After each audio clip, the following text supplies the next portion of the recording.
Tachahao, hola a todos y todas. Voy a compartirles el PowerPoint.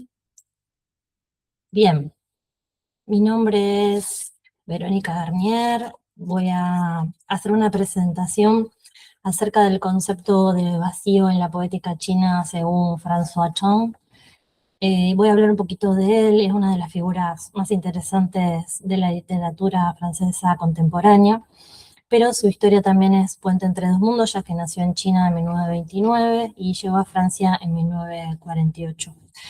Supo convertir esa experiencia del exilio en una fuente de creaciones, poeta, novelista, ensayista, calígrafo, y su obra es un diálogo constante entre la cultura oriental y occidental.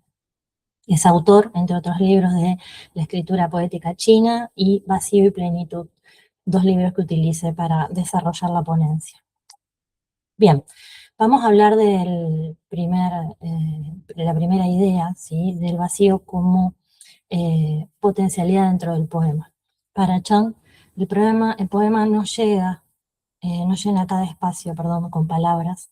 Al contrario, suprime conscientemente ciertos términos gramaticales, los pronombres personales, las preposiciones o las partículas, para crear un espacio fértil en el cual se potencia mediante el paralelismo, donde dos versos se enfrentan y dejan un intervalo que no es silencio muerto, sino un campo abierto a la interpretación.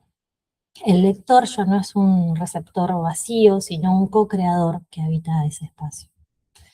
Además, cada carácter, en lugar de nombrar un objeto, funciona como una constelación de relaciones. Así el poema se convierte en un organismo vivo que respira gracias a esos espacios vacíos. Segundo concepto, nos sitúa en la respiración del verso.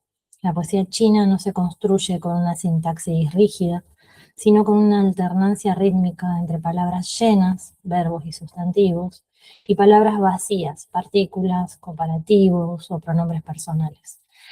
Esa alternancia imita el flujo del chi o energía vital. Los poetas Tang llevaron esto al extremo, hicieron que el ritmo tuviera un valor sintáctico, reemplazando a la lógica gramatical occidental. E incluso jugaban a usar palabras vacías como si fueran llenas y viceversa, produciendo un desarreglo deliberado del lenguaje. El resultado es un idioma poético depurado, pero soberano, donde el aliento rítmico no es un adorno, sino la verdadera estructura del poema, el soplo que lo mantiene vivo de principio a fin.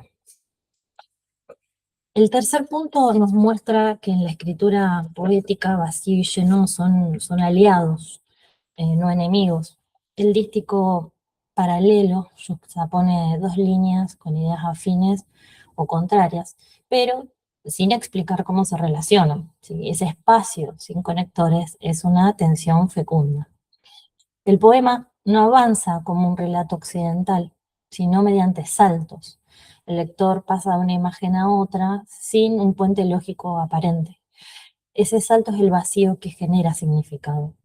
Ese entre, ¿sí? Es el que articula todas las dualidades del poema. Lo interior frente a lo exterior, lo visible frente a lo invisible.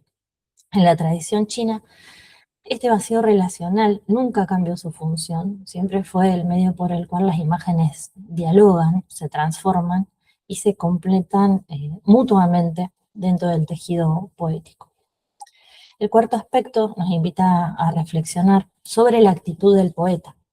Escribir con vacío es reconocer de alguna manera que el lenguaje nunca puede atrapar toda la realidad. Por eso la poesía china no describe hasta el agotamiento, como hace muchas veces la poesía occidental, sino que sugiere, insinúa. Esto se relaciona con el Wu Wei.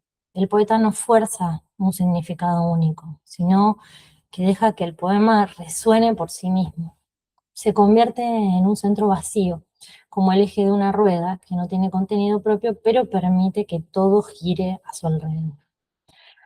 Al vaciarse de su yo cerrado, el poeta permite que el sentimiento interior Qian y el paisaje interior Qian se compenetren sin violencia.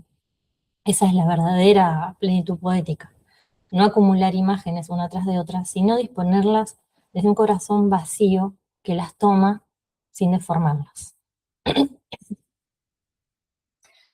El quinto aspecto, los recursos concretos que utiliza el poeta. Entre ellos encontramos la elipsis del sujeto, que borra el yo, y para dar acceso o voz a lo universal.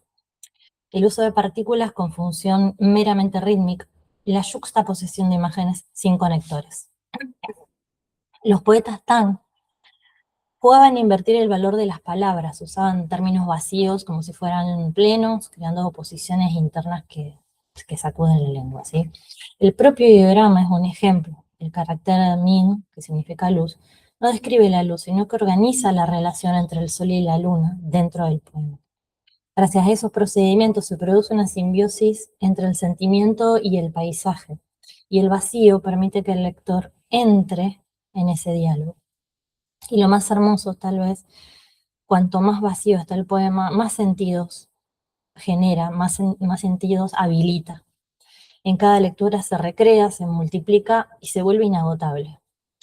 Esa es la gran enseñanza de Chang. En la poesía china, el vacío no es carencia, sino la fuente misma de la creación continua. Bien, ahora vamos a analizar un poco el poema Río Nevado de Liu Songyuan, desde los 5 puntos antes mencionados, ¿sí? Primero hablamos del vacío como espacio de potencialidad. Bueno, al comienzo tenemos 2 versos, ¿sí? Que nos declaran sus vacíos. Sobre 1000 montañas ningún pájaro vuela, es decir, el cielo está vacío. Sobre 10.000 caminos la huella del hombre se apaga, la tierra también está vacía.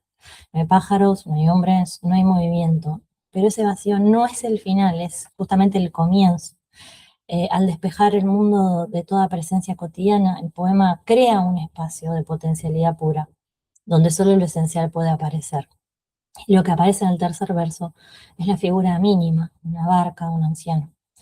Además, no hay sujeto gramatical explícito en el original, no se dice yo veo o hay tal cosa o tal otra. El poema simplemente enumera realidades yuxtapuestas: las montañas sin pájaros, los caminos sin gente, la barca, el anciano, la nieve. El lector, quien lee, debe ocupar ese vacío y preguntarse: ¿quién contempla esta escena? ¿Qué significado tiene ese anciano solitario en el río? El sentido no está dado, el lector lo construye al habitar ese vacío del poema. En cuanto al punto 2, el aliento rítmico, el ritmo de poema se basa en una alternancia escalofriante, límite. Los 2 primeros versos expanden el espacio hasta el infinito, ¿sí? 1000 montañas, 10.000 senderos, mientras que los 2 últimos contraen la mirada hasta un punto mínimo, muy pequeño, una barca, un anciano en un río. En el segundo y tercer verso hay un salto rítmico extremo. De la inmensidad vacía y fría del poema se detiene un detalle minúsculo.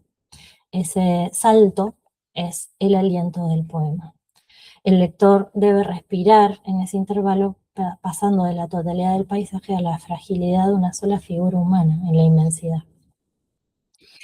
En el punto 3, el paralelismo aquí es estructural. Los 2 primeros versos son un díptico del vacío exterior, cielo y tierra, y los 2 últimos son un díptico de la presencia humana, barca y anciano.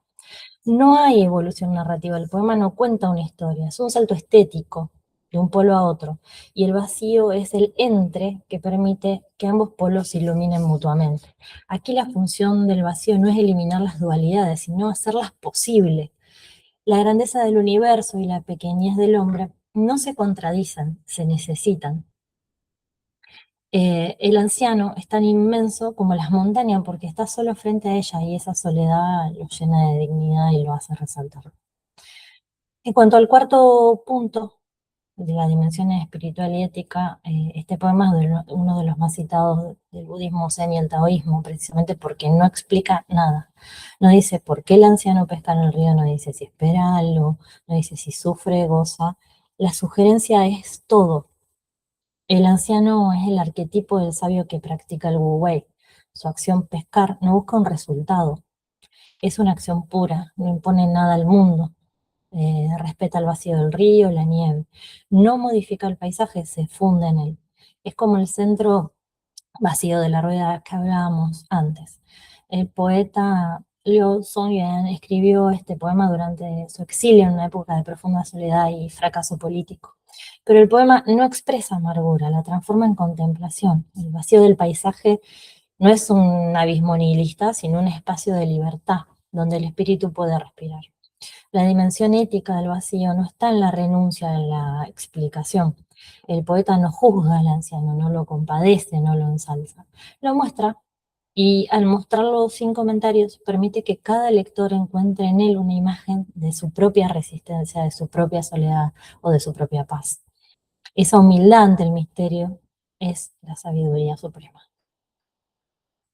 Bien, en cuanto a los procedimientos concretos del vacío en el texto, ya habíamos hablado de la elipsis del sujeto, la juxtaposición sin conectores, ¿sí? Las imágenes sin suceder sin por qué, pero, entonces, o y, o por eso. ¿No? Palabras llenas y vacías, el poema usa sustantivos masivos como montaña, sendero, barco, y verbos de desaparición. No hay partículas explicativas, el verso es denso y a la vez abierto.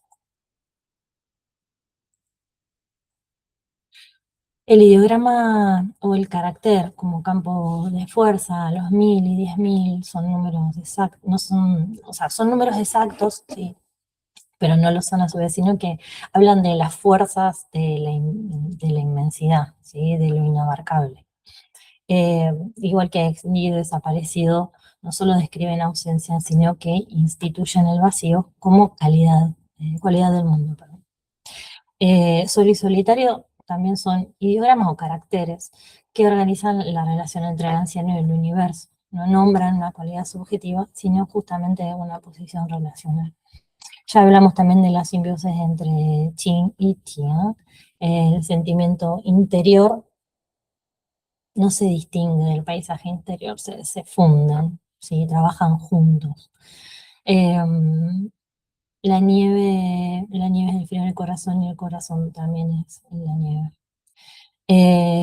Bien, para terminar, la conclusión es que Río Nevado de Liu Songyuan es quizás, como decíamos antes, como contaba antes, el poema más extremo de la tradición china en cuanto a la aplicación del vacío.